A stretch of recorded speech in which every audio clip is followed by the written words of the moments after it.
Right. Okay. Well, welcome everybody. I'm going to start with a reminder that you get as much out of this as you put into it. And so I'm going to start off by asking if you have any questions, any follow-on thoughts from last week's meeting, and see if we can open it up a little bit. Who's those notes? There we are. Ah, right. We had a couple of questions. Sure. Three. Three. How can you observe elemental behavior apart from bird formations? And Second one. second one was Wait. We can start there. Okay. Elemental behavior. What do you mean by elemental behavior? Exactly.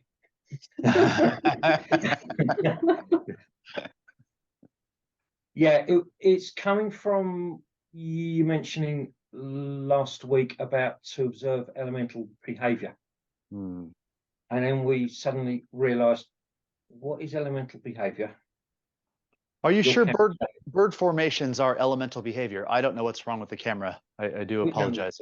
It's agreeing, yeah? It's just Yeah. Yeah. All right. Are you sure that birds wow, interesting. Okay, you know what? I'm gonna go ahead and stop it from tracking me. That's what I thought. Yep, it won't. Nope. Just a minute. Yeah. Remnants. All these funny bits in the video. Wonder what people in the future are thinking, like, you know. Is he doing what is he doing right at this moment? Anyway. Do birds follow elemental behavior? Not individually. I'm talking about when they're doing their flying formations. Yes. How do you know that's the case, that they're following elemental behavior? Well, there's kind of shapes that those formations take. It's as if it's some kind of electrical entity that's moving around. Yes. And it doesn't feel as if they are doing what they are described in by scientists of trying to just protect themselves from being eaten, and that's why they fly in these formations. It doesn't seem that way, and it doesn't feel that way. Yes. As well. But are you sure it's elemental? No.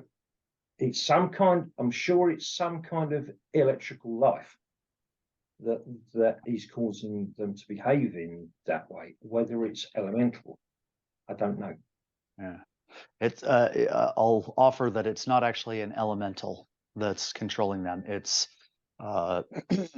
each, except for humans, each species has one or more entities that comprise that species. So just like you can assume various shapes, right, in all sorts of different things, you can assume various shapes. When you look at a flock of birds flying, try to see the entire body. That is their actual body of it. The birds themselves are, well, first of all, they're not individual in that context. When they're in response to that, they're more like the fingers of your hands. Yeah, you're watching an entire being in the sky moving. Now, the reason I say that it's not elemental is because it doesn't serve an elemental function on the planet. Right. Your next question is, what is an elemental function, right? Yeah. Or either that, or what function does it serve then? And the simple answer to that is that it serves the birds. It serves the birds to get them from point A to point B. Right. All right. An elemental serves the planet. Now, an elemental may come and eat the garbage, right, that we produce. It may try and do a cleaning service, if you will, for the planet, but it's for the planet, not for you, you see. This idea of invocation and evocation. That was point 3, yeah. Yeah, okay, I figured. All right. No one is, so, yeah. Listen, here's the thing. Right. If you If you create an ecology that's attractive to an air elemental or a fire elemental, you can expect certain behaviors in the ecology that would be miraculous. For example, fires burning higher, brighter. Like if you have a lit candle or whatever, and a fire elemental is around, it's going to go, right, my home, and Yeah. it's going to enhance that. It's going to enhance that characteristic. Same thing with air. The air gets cold, gets or sometimes hot. Actually, it just depends. Get rid of this. If you have this notion that heat is low and cold is high, it's not always the case. All right, I'll give you an example of qi. Right, Chinese qi, Mhm. very warm, very warm. Vibrating palm. Have you ever heard of that? You know No. what that is? No? Okay. Well, anyway, it generates a tremendous amount of healing energy, and it's very warm, very warming to the complex. So how to observe elemental behavior? That's how. You observe what's going on with those elements around you. Now, take a moment to register the temperature in the room that you're sitting in. Now, if you're very sensitive, you might have noticed that it just got cooler when we were talking about the air elemental and things cooling down. You feel that kind of, there's like a, listen, I'm going on the premise that you're experiencing the same thing I'm experiencing here. Okay. Okay. The air shifted here, the air shifted from a dry to a moist cool. Now, I don't know. Did it for you? I don't know. Right? Depends on your connection. Okay. But, Fair enough.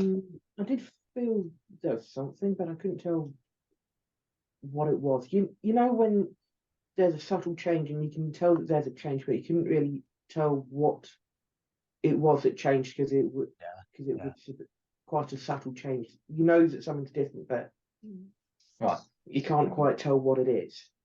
That's definitely an area of work to get into, is always being sensitive to what those changes are and what they might mean. You want to go beyond kind of the surface of it and say, right, I spoke of the air elemental and therefore it's peeking in, yes, Pierce, what's going on?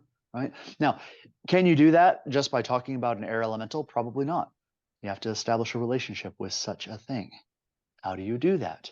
By becoming it, by becoming like it. What is an air elemental behavior? What is an earth elemental behavior? Aside from the ideas of gnomes and whatnot. Certainly those are the historical names that have been given to such entities. What is a salamander like? If you can mum that behavior, no, wrong way to put it. Not mum it, because you have all four in you. If you can tap into that behavior in yourself. By the way, for example, a earth elemental won't come anywhere near someone who hasn't conquered greed. Did you know that? No. Yeah. It's because it's so abundant with jewels and treasures and those types of things, both electrically and physically in the ground itself. It doesn't want someone coming in and hoarding it, being greedy about it. So you see, they won't attend you in that way. Now, as for you to work out, I mean, air won't come near someone who's afraid of heights, for example. It won't come near it, right? Because it creates this kind of opposing signal to it. Do you think the air around you is afraid of heights? No. Birds are afraid of heights. God, what a neurotic bird that would be. Yeah. Well, we've got ostriches and penguins and emus and other flightless birds. Sure. Yeah. All right. Well, no, that actually opens up a question. You've got two kinds of flightless birds. You've got the ones that swim, and you got, as you say, ostriches and emus. But why did they lose their ability to fly? Did they have their ability to fly? Yeah, that's true. Yeah. Did they? I don't know. Oh. Well, for them to have wings, you wouldn't have thought that creation would waste time in giving them something that they wouldn't ever use. Listen, not So- to be rude, Mark, but do you have nipples? Yeah, I hope so. I did the last time I checked. You didn't check this morning, right? No. But presumably they're still there. What Yeah. purpose do they serve for you? That's what I'm saying. As there's an evolution. Yeah. Oh, you mean that males used to be able to breastfeed? Yeah, because Yeah. they do have milk glands. I learned something new. Yeah. When? At what point in time? What point in history? I don't know, but those glands are there now. Huh. They're in you now. They're in Huh. me now. Huh. They aren't that big, but they're there. Wow. Okay. I don't know the answer as far as the ostriches and penguins and swimming swimming birds and things like that go. I'd have to kind of do a little research into it. I think you raise a very interesting thing. Let's get to the bottom of it. Yeah. What do you suppose? Let me share something with you before you answer that. One of Okay. the things that I want you to be able to do at the end of these 16 weeks is to be able to connect up to something. All right. Now, I know you probably have some experience with connecting up to something. I'm not saying that you don't, but what I mean is to actually cast yourself into something and get the intelligence back from it. Because otherwise you won't be able to do this work. This work specifically. Yeah, you'll be able to do other kinds of work. So if you cast yourself into it, what's the question, by the way? Is it why do non-flying birds have wings? Yeah, that wasn't so much a question for you to answer specifically. It was more a case of in the bigger picture, it's like why has evolution changed the nature of that bird, Right. that it doesn't have the ability to fly anymore? Perhaps it's halfway there, halfway Yeah. to something else. Yeah. But going back to those formations that I was speaking Yeah. about, Bird formations? Yeah. I wasn't so much talking about their flying formations when they're going from one place to another. I was talking more about like with starlings in particular, where they do these big sort of sweepy kind of dance things. Yeah. Where the They even whole do it when they're sitting in trees. They do it when they're sitting in trees. The entity that's attending them will move to another tree and they'll, all at the same time, except for one. There's always one that Right. is, not in response to the signal. That's a rebellious starling. that's no, really. I mean, have you ever noticed that, right? You see like, No. 18 birds in a tree and 17 of them all of a sudden fly over to the other tree and one's just like, still standing there. Yeah, Sitting I'm thinking perched there. more about when there's thousands of them Yeah. Right. in those big sort It's the of. same thing though. It's still you're looking at an entity. Yeah. Flying through the air and doing that thing. I have a video from I think 3 years ago here at this house where there's literally just out of nowhere thousands of birds just above the house. I'll send it out if you remind me. Okay, if I forget, just remind me. Find it, send it out. So the way that you observe elemental behavior, let's go back to the original question, is you got to know what it is to begin with, right? You got to know what it is when an elemental changes or shows up. I mean, they're kind of everywhere all the time, except for if they can't stand it, right? Certain ones can't stand an ecology, just like you can't light a candle underwater. But you have to, there's a way to do it, isn't there, Sam? Light a candle underwater. Um, I think fluorine can do that, but regardless, you I understand. mean that's cheating though. What? Water? Yeah. Because it's not water.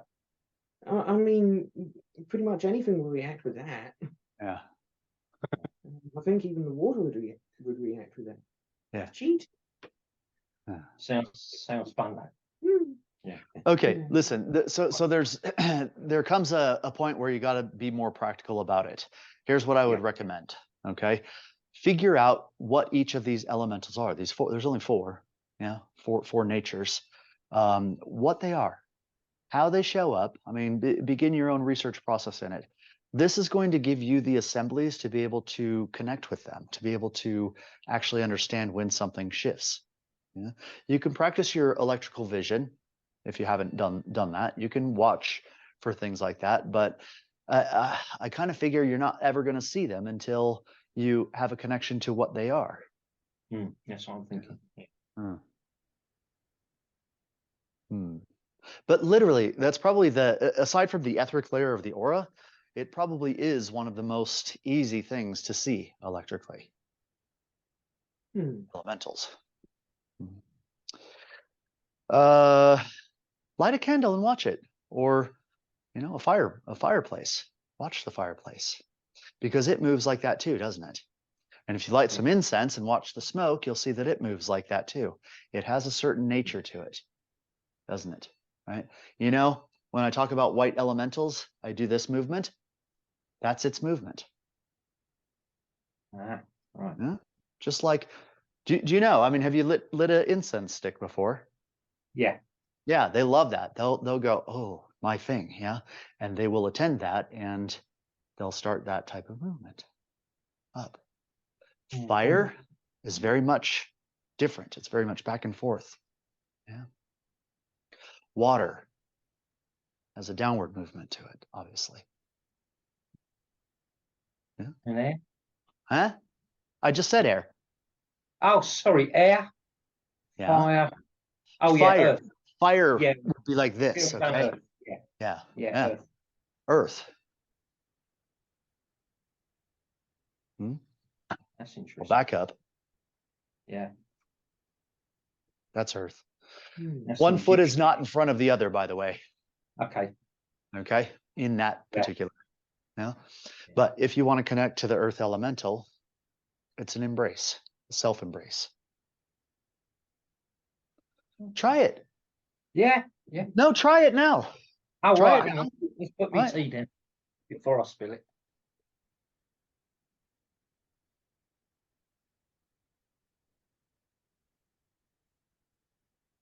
Be still.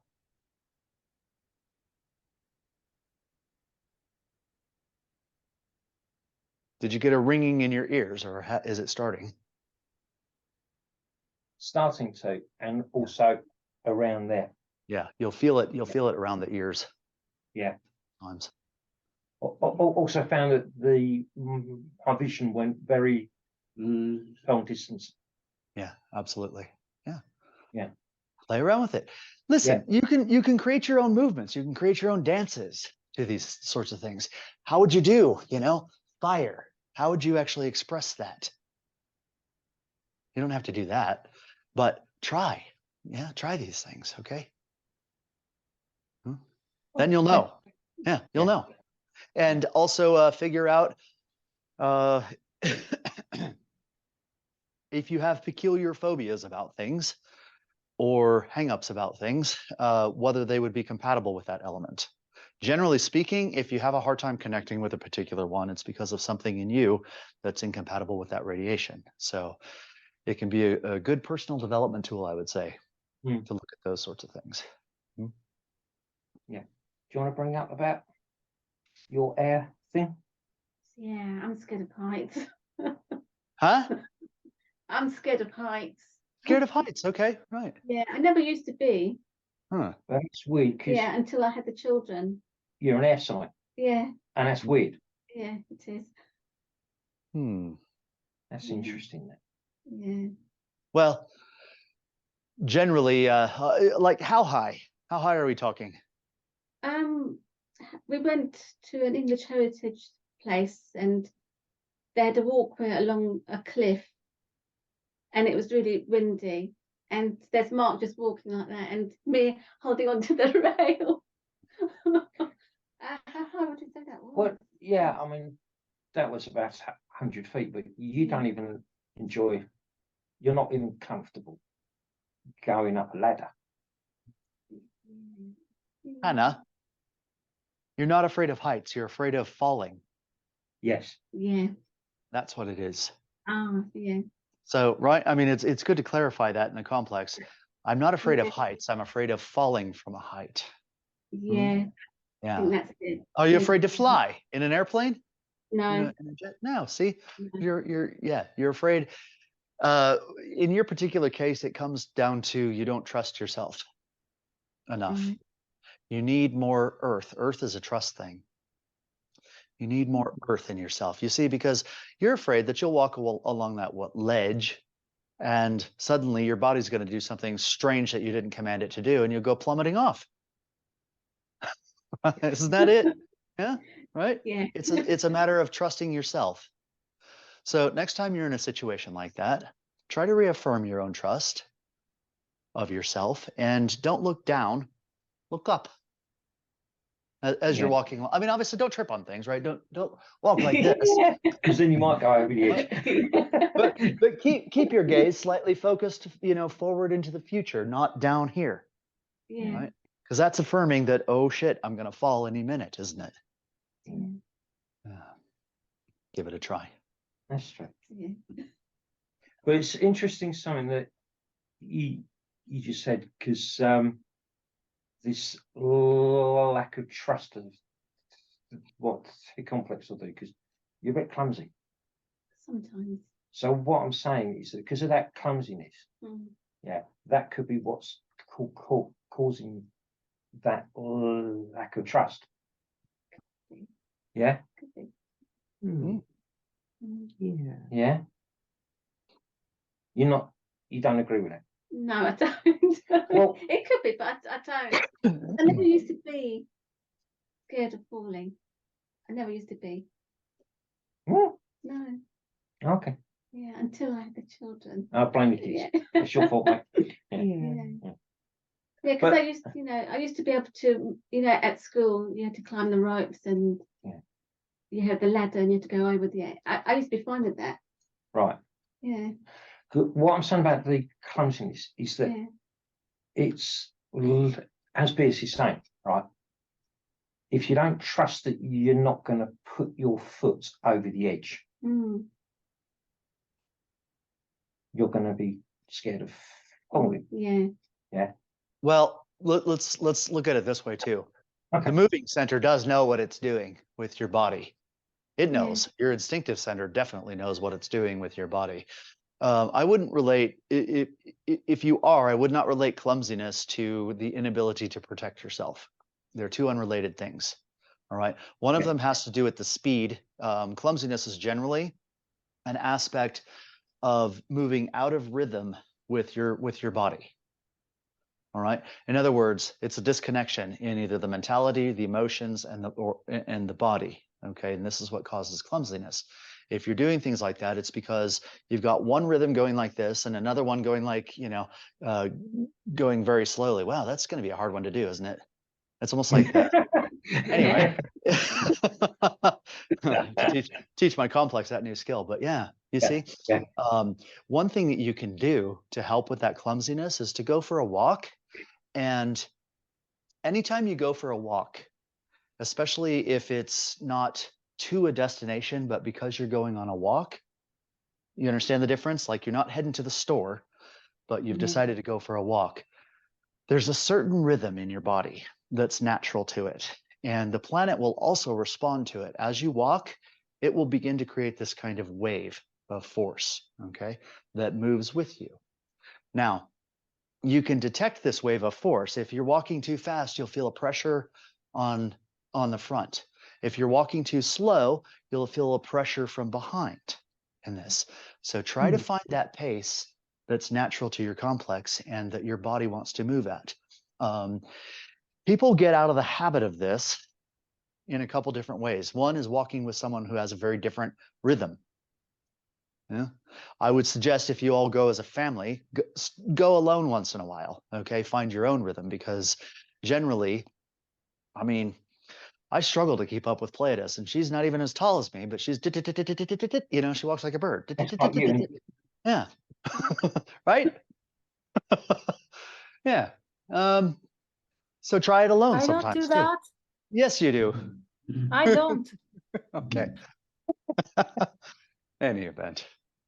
Try to find your own natural pace, okay? Yeah. Yeah. What do you think? Interesting that Pleiades that you said that, because when I go out for a walk with Hannah, she often leaves me behind, Oh yeah. and all of a sudden you'll realise, and then you'll stop. Yeah. Because I've got to the point where there isn't any. It just doesn't feel right for me to try to get Hannah to walk at my speed or me to walk at her speed. So it's a bit like an, I don't know, elastic band thing. Yeah, Sure. where you go that far ahead, and then you suddenly realise it, and then you stop. Yeah. And you wait for me to catch up. Yeah. But the other thing that caught me with what you said about the planet, Yeah. you walk in a bit of a bouncy kind of way, Yeah, I do. don't you? Yeah. Yeah. Yeah. So it's interesting as to what you're responding to walk in that bouncy kind of way. Well, that's detection, isn't it? Yeah. That's all detection. Yeah. Solution for you guys is when you go for a walk, Hannah, I would just suggest you walk circles around Mark while he walks.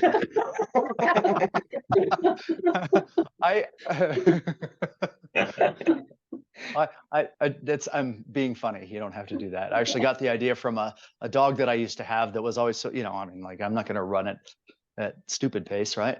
That dog would go all the way to the end of its leash, make a circle, and come all the way. And so my walks just look like this, right? Where I'm just like walking along, handing the leash back and forth from one. Yeah. So maybe that's the solution. I don't know. All right.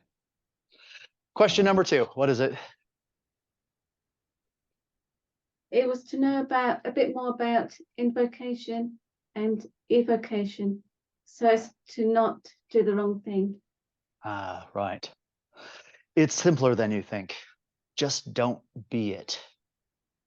All right. Don't invite it in. Think of it like a scientific observer.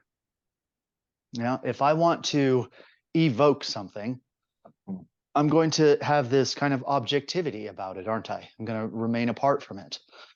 This is why, and this is why I had to correct myself earlier too, because mumming requires a very specific set of ecologies and intelligence, right, of the person who's taking you through doing mumming. Not necessarily a very safe thing to do if you don't know what you're doing. Mm-hmm. Yeah. You literally can take on the persona. I have a really funny story about do you ever see the show movie Powder? No? All right. It's worth a look. It's interesting. But you know who John Travolta is, right? Yeah.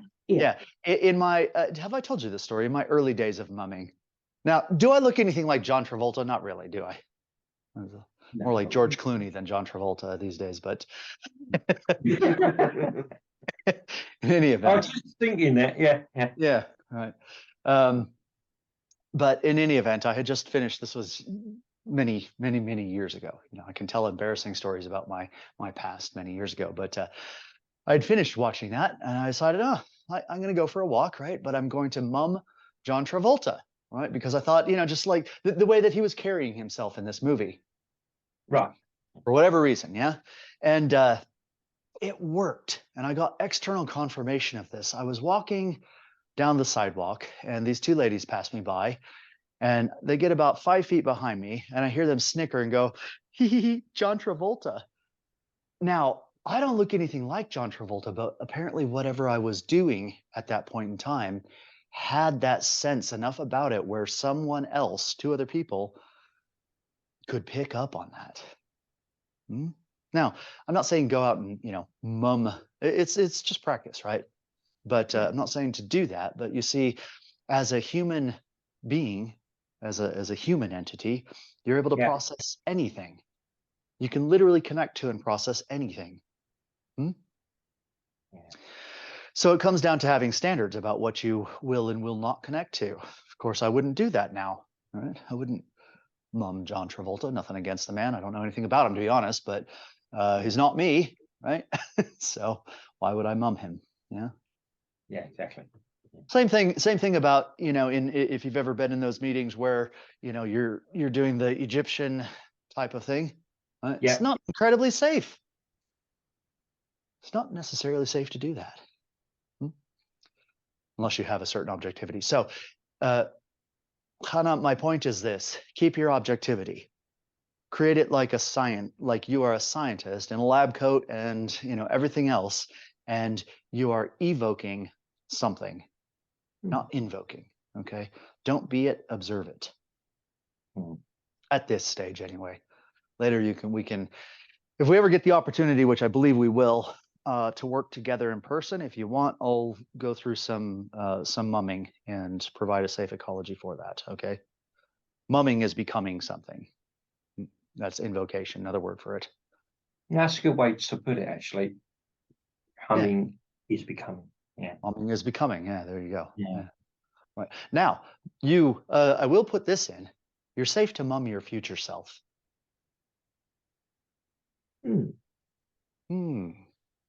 Do you understand? You're safe to mum your future self, especially if you're on a personal development journey. If you're not, don't do it, right? Because you'll just get there quicker. But if you're on a personal development journey, it's okay every day, even if you wish, to spend some time being that. But how do you know what your future self is? You're a bar, Mark. Yeah. You're a bar through the ray of creation. We talked about this. Yeah. Right. All right. You know what your future self is. You know the qualities you wish to possess that you don't believe you do at this point in time. Right. I'm with Okay. you.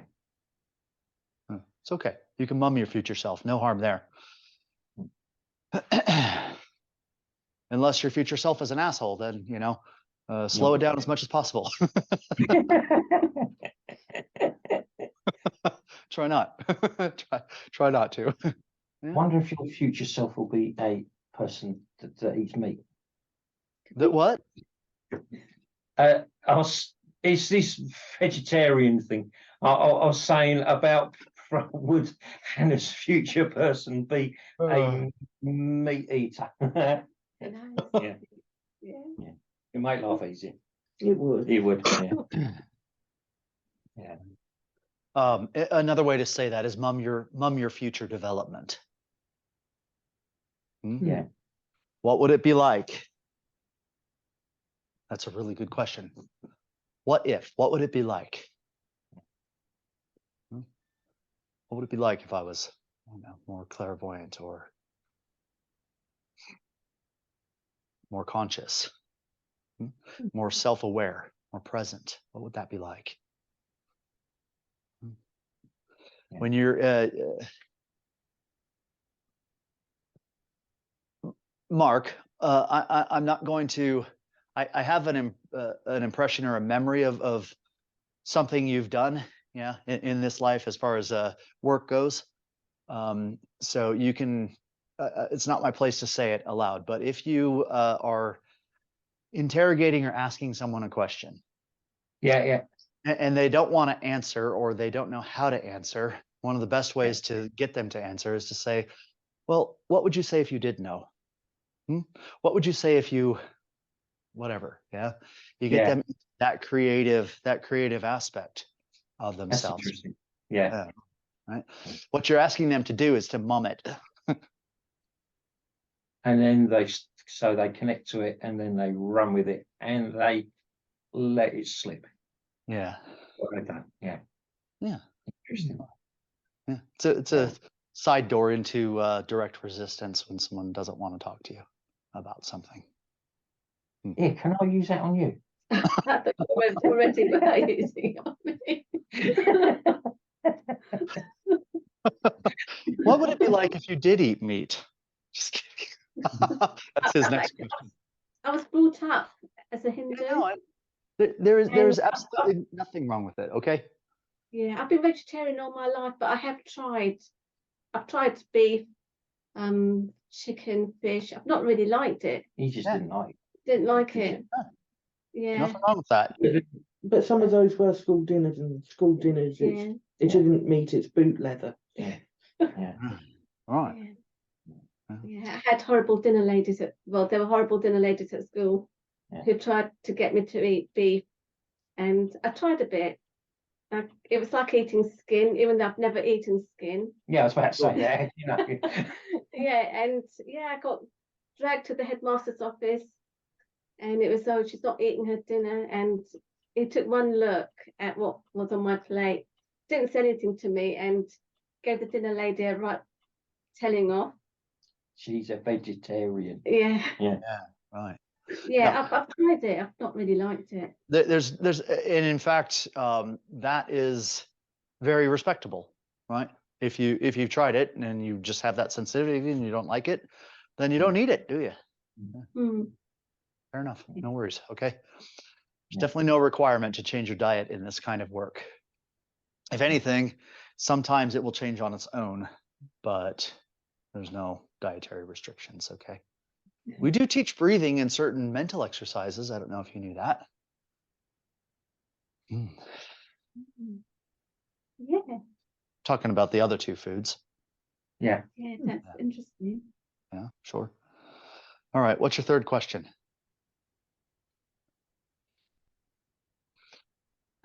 It was just an observation that the atmosphere at home changes very quickly, and also with sound, it's You can hear how sound is carrying differently. yeah. And Also, with that pressures on different parts of the head. yeah, Yeah, we forgot to write that down. Yeah. yeah. Also with the ringing in the egg, we've had that quite a bit. Yeah. Ringing in the egg. Yeah.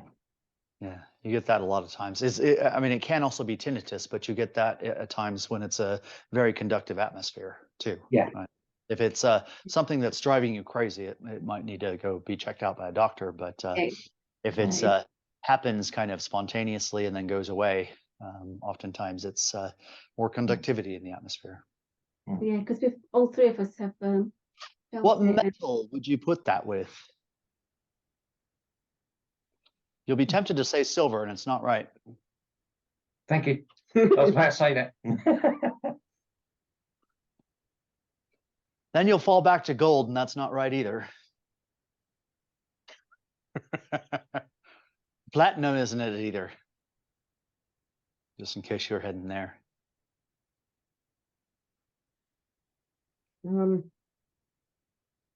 Your writing's not that bad. Iridium? Iridium. Well, that's going to cause a ringing in the eyes. Have you ever been in an iridium atmosphere? Not consciously, but yeah, we have had those atmospheres where it's really stinging in the eyes. Yeah, and you'll be able to freeze somebody with your look, dead in their tracks, in that kind of atmosphere. Right. It's tin. Tin. Yeah. See, the education has been lacking, don't you see? The education has been lacking. You've never heard of a copper environment. You've never heard of a tin environment. No. Yeah, those types of things. Lead. Just You know heard of what? silver and gold. What? When you said what the tin came to mind, and I thought, how can it be tin? I don't know anything about tin. Yeah, How can right. tin be conductive? So I dismissed it. Uh-huh. Well, learn to stop doing that, I guess. Yeah. This is what it's like when you have that free faculty range to be able to connect to things. What planet is tin associated with? Planet. Tin. Funny that they call it tinnitus. Yeah, is I it? was thinking It that. just dropped in. Yeah, right. Yeah.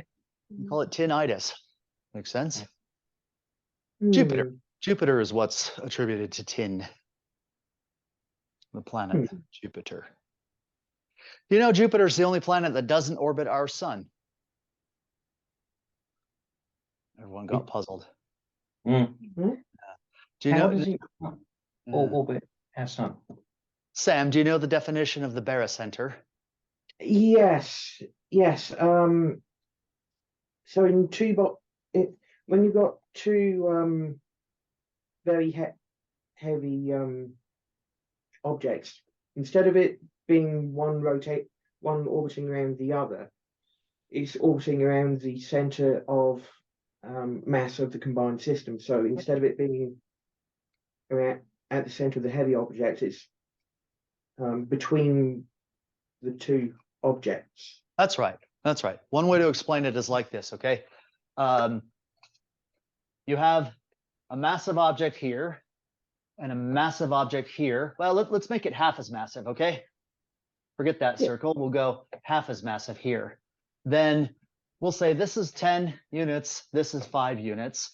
The barycenter will be 15 divided by 2 would be 7, right? 7.5. Yeah. Do you understand? 10 plus 5 divided by 2, because you're talking about two bodies. You're Yeah. 7.5 away in here. So you get this kind of orbit that the barycenter of their relationship is somewhere in the space between them, as opposed to in the middle of something, right? The Earth being so small orbits the sun at basically the sun's core. Jupiter being so massive actually orbits the sun's surface. Now there's a whole mystery in this about those sorts of things, but it's scientifically accurate to say that it doesn't orbit. In fact, it causes a bit of a wobble in the sun. Not much, but Yeah. it's going to cause the sun's going to try and follow it a little bit. Yeah. And so the sun ends up doing this kind of like spin, or this very small loop, because of Jupiter. Wow. Yeah, wow. Indeed. So that's what Jupiter's doing to the sun. Yeah. What it's doing to people, to animals, to the planet, to the other planets. Sure. Yeah. Yeah. because of that too, Jupiter is such a great protector to the inner planets of the solar system. It acts like a giant vacuum cleaner for any kind of large bodies, asteroids, comets, things like that, that enter our solar system. It's going to go, you belong to my orbit, right? And it sucks a lot of things that would otherwise be quite dangerous to the Earth. It makes it part of its kingdom. Now, do you understand its kingdom? Think of the astrological sign of Jupiter and some of its qualities and features. Mm. Mm. Hmm. Hmm. Yeah, it explains this thing that we touched on about harvesting. In what way? Well, to do with process. Harvesting. Yeah, best not to go into it too much here. Oh, okay. Because of it being recorded, but the use of that symbol. Yeah, right. Absolutely. Yeah. Yeah. Yeah, it's a vacuum cleaner, isn't it? Mm. Yeah. Of sorts. Okay. Yeah. So does that wrap up? Does that help add some flavor to some of the questions?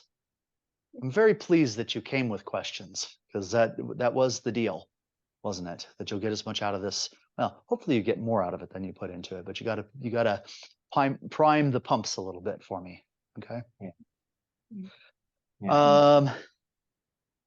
But given that this is supposed to be about alchemy, let's talk briefly about just some of the history and some of the people involved and some of the cultures involved and so on and so forth. Okay.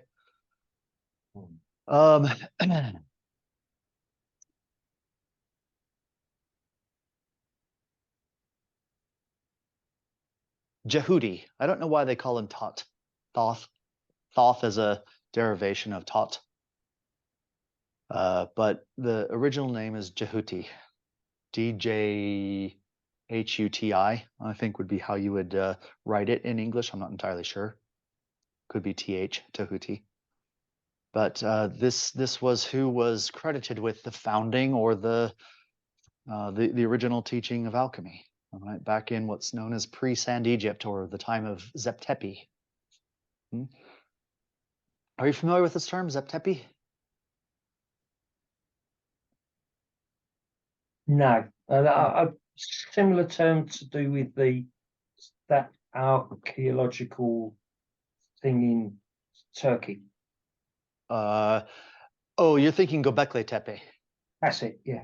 Right. Zep-Tepi was the time of the gods, the time when the Enneagram, well, actually it was the Enneagram, but the Ennead, all right, the 9 gods, went around from place to place, like Egypt, like the Sumerian civilization, some of the predecessors to Incans and Mayans, predecessors too, right? And offered some instruction. It's always the same story, by the way. Humans were taught math, they were taught music, they were taught science, writing, and agriculture. Those 5 things. All right. Do you know those 5 things? Science, music, mathematics, writing, and agriculture.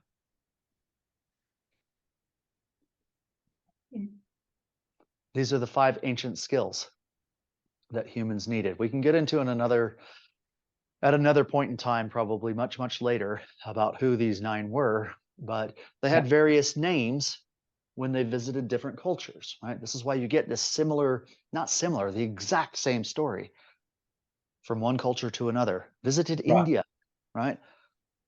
Visited India as well. But it was the time of the gods. In Egypt, they called it the time of Zep-Tepi, all right, where the gods were in direct communication. Zeptepi, Zep-Tepi, I believe is how it's spelled, since you're jotting it down.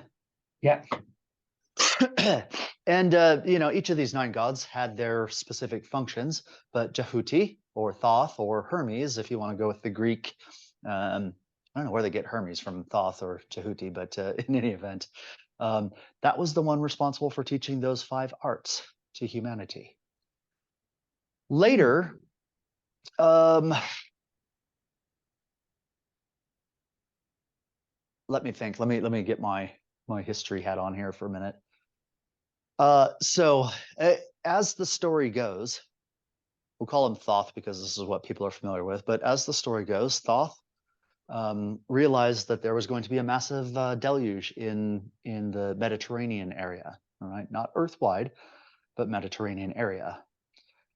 And in order to help preserve this knowledge for humans to come, those who would survive this great deluge, great flood, if you will, he instituted these teachings in 2 pillars of stone,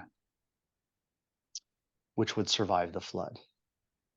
Now, who's got a very intuitive guess on what those 2 pillars of stone really are?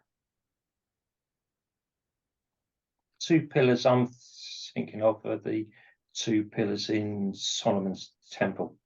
Okay, that was representative of it. We're talking about mercy and severity. Yeah. Huh? Are you? Oh well, Poes and Jokin, yeah. Mm-hmm.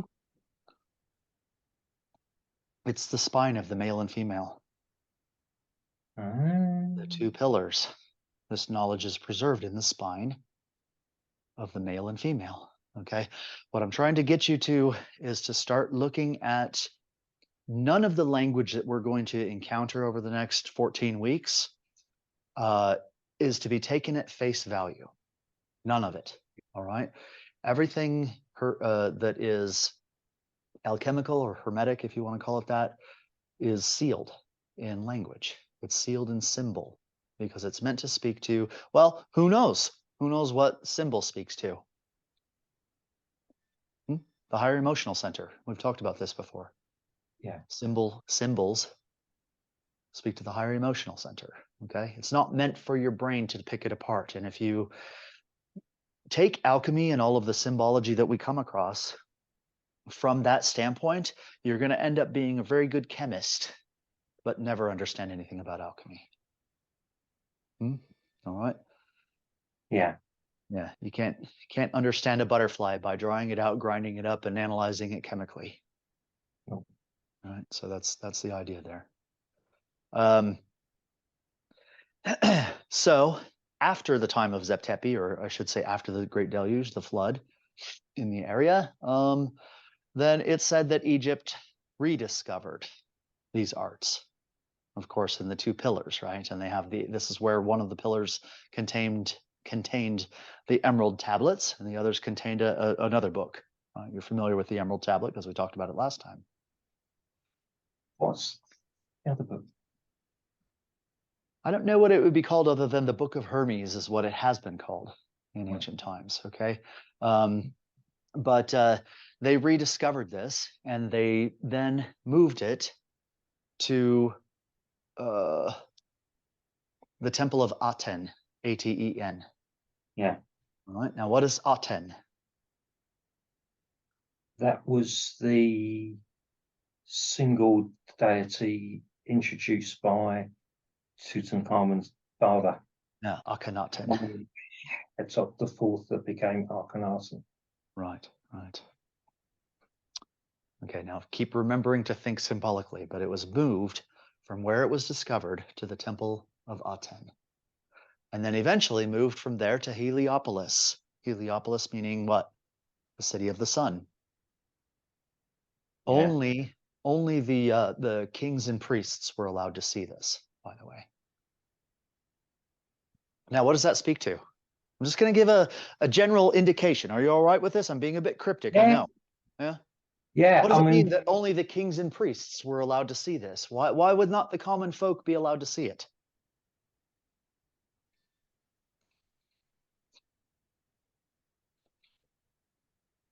I can think of various things. Have you got anything you want to throw in? Because I'm doing a lot of Yeah, talking here.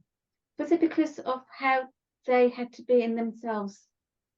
As in, because a king and queen are royal, they have different connections. Mhm. And with the priests, they're connected to things as well. And they're able to handle things a bit better than if somebody who didn't know what it was. You're talking about assemblies. Assemblies, yeah. Assemblies, right.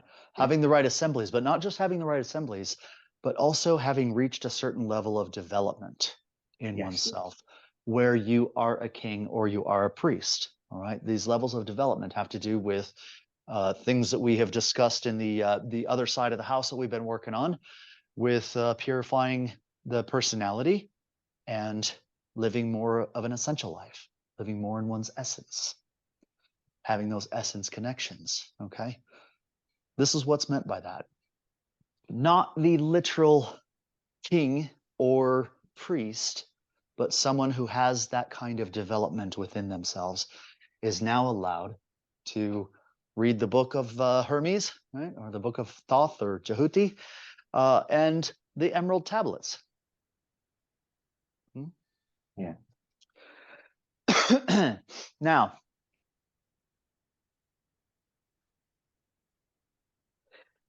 there's a point in history where things split off. There's a point in history where, and I think it was around the 1st century when the Roman Empire came and took over Alexandria, which is basically, well, actually, so let's back up. When Alexander the Great came and conquered Egypt and instituted the Ptolemy dynasties, came across this so-called wisdom, right? These two books, and decided to preserve them for himself. What's the allegory there? You'll figure it out. In any event, I'll fast forward to when Rome conquered the Alexandrian Empire. And by this point in time, there were practicing alchemists. Okay, we're talking around like the 1st century AD at this point in time. Okay, I think Alexander was what, 300 BC, roughly? Something like that. Yeah. Alexander the Great, I think so. But right around the turn of the century, right, when you did the whole switch over from BC to AC, had to reset, buy a new watch. Yeah. So, you know, right? Because the watch was going the wrong direction, wasn't it? Before then, Yeah, yeah, it was going backwards in time, and yeah. all of a sudden you got to I get a mean, new watch. I mean, technically speaking, it didn't change until about the 500s, but That's right. That's right. Anyway, yeah. But just the Roman Empire came in, and they said, "Wait a minute, people are making gold. Are you kidding me? This is going to completely spoil our plans to conquer Egypt and the rest of the known world. We need to put a stop to this." Hmm? And so alchemy was banned. Hmm? They were persecuted, those who were practicing it. So where did it go? Because it didn't go away. This is where the great split happened. All right, you go forward to Constantine. What, around 500? no. Constantine was in the 300s. Okay. Yeah, That makes he sense at that point, yeah. 318 he made Christianity the official religion of Rome, and then various things happening, including the Council of Nicaea in Yeah, right. 325 and stuff like that. Yeah. Right. Thank you. But yeah, it was at that point in time that alchemy definitely had to go underground. And where it went was into the religion itself, into this new, Constantine's like, no more of the old gods. The new religion for all of the Roman Empire is Christianity. This is where the great split in alchemy took place, because it entered the church at that point in time, right around then. And part of it went with the Desert Fathers, right? Preserving amongst the Desert Fathers, around 200 actually is when they first started off, but part of it went that direction.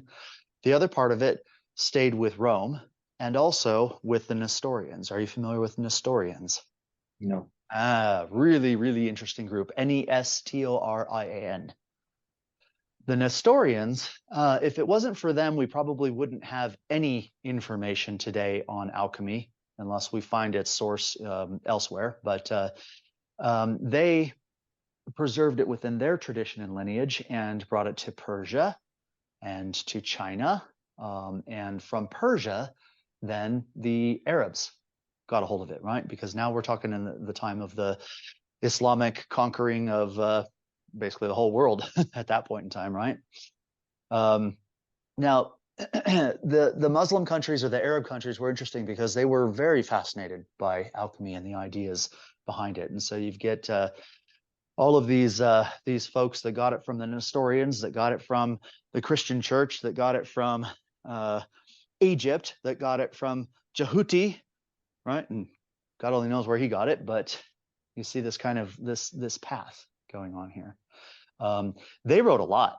They wrote a lot of different documents, and this is where you start getting very confusing language going on, because they still held on to the essence of it,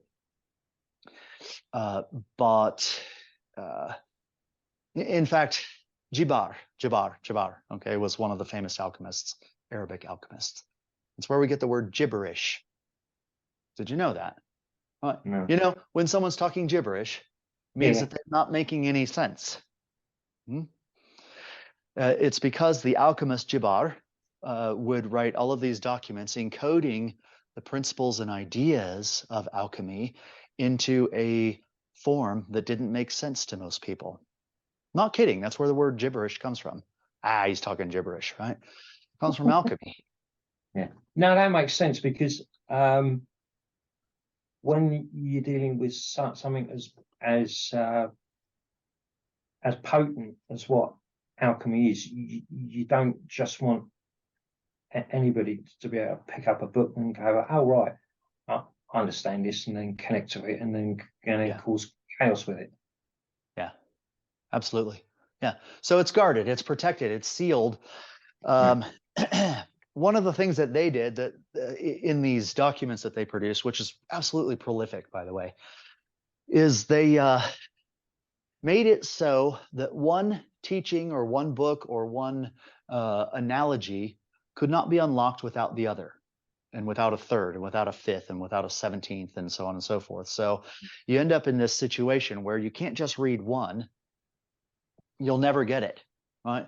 If you read that one, and then you go over and read this one, and you see how it relates to that one, and then you read this one over here, and how it relates to the first and the second and the third and the fifth, and so on and so forth, then you can start to put together this puzzle. But unless you have all the pieces, all the references, all the codings, if you want to use that word, it's a good word for that. Unless you have all the codings, it remains forever locked to you. So this was a way to not only separate people from what they were able to connect to, right? If you couldn't connect to these essences, these attendances that were in these documents, or if you didn't even have the patience to try, then forever a mystery, right? Yeah. Kind of kept it safeguarded in that way. And then I think the Moorish invasion, right around 700 AD, is when they got a hold of all these manuscripts. This is where it entered Europe, and so then you've got from 700 all the way up to almost the 1900s of these various practicing alchemists. You get people like Paracelsus, Robert Flood, Nicholas Flamel, yeah, Nicholas Flamel. Isaac Newton was an alchemist. In fact, curiously enough, he was offered a professorship at the University of Cambridge, and he turned it down in the end and decided to go be the director of the Mint, of all places. Yeah. He was convinced that he figured out how to turn lead into gold. Nicholas Flamel, I mean, wouldn't he be more suited, right, for a professorship than just organizing a mint? But anyway, it's a mystery. Yeah. But you take his ideas of gravity and light, and if you look at the concepts that he came up with from the standpoint of what he was able to gain and connect to from the alchemical studies, you see exactly where these theories came from. All right, it's not that he invented them. He said, wait a minute, as above, so below. Of course, if it works like this over here, it's going to work like this over here. Yeah. The idea of gravity, for instance, coming from the formation of what was called the silver star. It's a particular type of crystal that you can manufacture in an alchemical process, and they're quite beautiful. They all have these radiating points that all go towards the center. And in contemplating the silver star, he looked at that and he says, you know what? It's just as correct to say that all external points radiate inward to the center as it is to say that all the center radiates outward. Yeah. You see, and you get this idea of gravity from this, where all points are radiating inwards towards the center of something. Yeah. Same thing with the sevenfold spectrum of light and all of the things that he came up with regards to light. Very, very alchemical in that. And this is where we have it today. Yeah. But you can't get there. You can't get there unless you have the keys to it, the way into it. Now you want to talk about Gurdjieff, that Beelzebub's tales to his grandson book is nothing but alchemical, absolutely alchemical. And if you read it and you think, you come up with all of these sorts of ideas about what he's saying, you will be completely off the track of it unless you understand the origin of it. Now, he got it from the Eastern Orthodox Church. That was the other line that was kind of taken from the Desert Fathers. Yeah. The Eastern Orthodox Church, especially on like Mount Athos, kept a hold of the originals of this. It didn't go through that whole transformation through Persia and through Europe and so on and so forth. Came from Alexandria, Egypt, initially. Yeah. Yeah. So Causes me to bodies think of knowledge. Huh? Yeah. Why did they burn the library down? Why did they destroy it? All this? This is because they couldn't control it. Yeah, but it's a better question for another time. because there's a lot Yeah. more to it, a lot more Yeah. to it than that. Yeah. Not all of it was destroyed, by the way. I don't have any proof about that, but that was the feeling I had, is that some of it had been removed or had been saved. Yeah. Yeah, absolutely. Yeah. And you probably can guess where.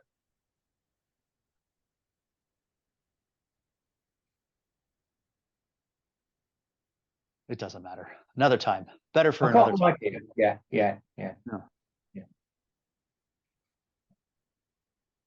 So there you go. There's a brief history of it. Two different, same source, same pond, two different streams. All right. At times I will be referencing both streams because the places that they tie into one another is important.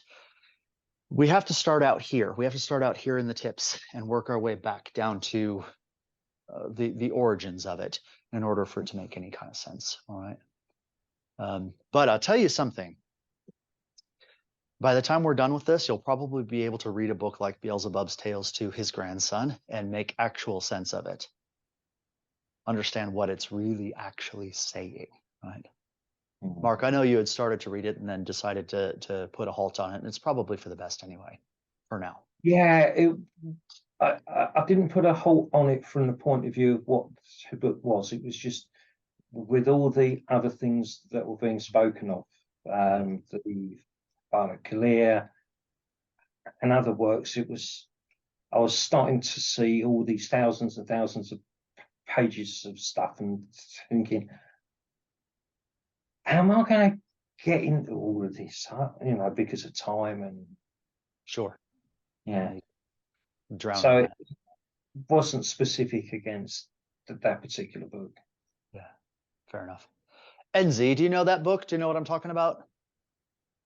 No. Okay, I'll send you a link or reference. Or Mark, do you remember? Is it on the website? I think it is. I'll put it there. You did at one time, whether it's still there or not. Hard to say. Okay. Seen it, but yeah. Yeah. But my recommendation would be read it after, if you decide to read it at all, read it afterwards, after we're done with this kind of introduction to alchemy, because it's very, very easy to get lost in it. Yeah. The system of ores, for example, like I was saying the other day, Mark. Yeah. The system of gold. Yeah. Our golden sun, the system of ores. Right? You wouldn't have the reference unless you knew that ores was an alchemical term that means the gold of the sun. No idea where to take it from there, huh? Could use an alpha curio bet approach to it, and that gets you so far, but it doesn't actually explain anything. No. I did some Googling and then found that there is some things on the internet, whether they're of any use or if it's just what somebody has written. About the system of ores? Yeah. Oh. Is it right? I don't know. This is what I'm saying. I need to get into it more. Huh. Yeah. Your camera's going dark again. Yeah. Silly thing. Better? Yeah. It's got me. Yeah, somehow when I was doing something, it decided to start following me again. So, oh well, whatever. I was surprised when you were doing the 4 different elemental movements. Yeah, probably. Drive me crazy then. Yeah. Went bananas again. Well. Yeah. Okay, so you look like you have a question, Mark. Yeah, are you going to be posting this one and last week's on the website for us to view again? Because it would be really handy, even if you're not going to put it on for everybody to see, if it's, for those of us that are here. Yeah, right. To be able to view it. Yeah, I can do that for a limited quantity of people. I do want to address one thing. By the time next week rolls around, we will be so deep into things like this. This has been a very light, these first two, a very light brush on just kind of the getting us in the territory. By the time next week's lesson is over, it won't be possible to bring someone into one of these lessons that hasn't gone through the first two with us. Okay. So I'm probably going to close down. Oh, camera, stop, please. Oh, will it? No, No, it's you're driving me crazy. whatever. We're almost done. So if you see that you can't register for it, please check your email, because I'll probably just have to hide that events page. I don't want someone jumping in on lesson 12 or 5 or anything like that. It wouldn't make any sense for them to do so. Yeah. So yeah, I'll close down the ability to join this, and I'll probably just send out private links that you can join. Okay, so don't worry. See it disappear. Pierce hasn't changed his mind, or host, I guess is what my name is here, hasn't changed his mind. It's just a technical detail. All right. Next week, we'll start getting into some more practical things. Last week was a bit practical. Today was more just open, more informational. All right. It really, when you talk about any kind of Western esotericism, think I can see it going up and down. Yes. I'm wondering if it's with your shirt, because you got your sleeves rolled up. Oh, right. And the contrast between the black and the skin. That's Yeah. what it's Could be. Yeah, look at that. Yeah. All right. Let's try it. No, see that? I took it off entirely. Well, that blew that theory out. Yeah. We'll try that. We'll try that for a minute. But yeah, today was a bit more general. Last week was, it's all introductory. Starting next week, we'll get into some real work with it. Okay. And some of these questions that you have about things like elementals and wasn't that? No, it wasn't. No. Anyway. I'm on a ship, okay? I'm doing this from a ship, and it's a very rough storm. Good grief. All right. See, this is what happens too when it starts getting really conductive. Yeah. Oh, We everything got goes. a good story about the ship and Yeah. going side to side, haven't we? But that's not. I should do it like this, right? In the earth posture, so that it just stays still. Anyway. All right. Any final comments, questions? No, just it'll be good to be able to view it again, because it's good to take the odd note during the meeting, but not to have the distraction of trying to jot down too much, knowing that it can be viewed again. Yeah. Great. Okay. Well, we'll wrap it up for today. See probably all of you tomorrow. Yeah. Great. Yep. All right. Thanks, everyone. Speak soon. Okay. Thank you, Pierce. Thank you. Bye. Bye, Pleiades. Bye, Pleiades. See you there. Bye-bye. Bye-bye. Have a great day. Yeah. See you tomorrow. See See you you. Thank tomorrow. you. Bye-bye.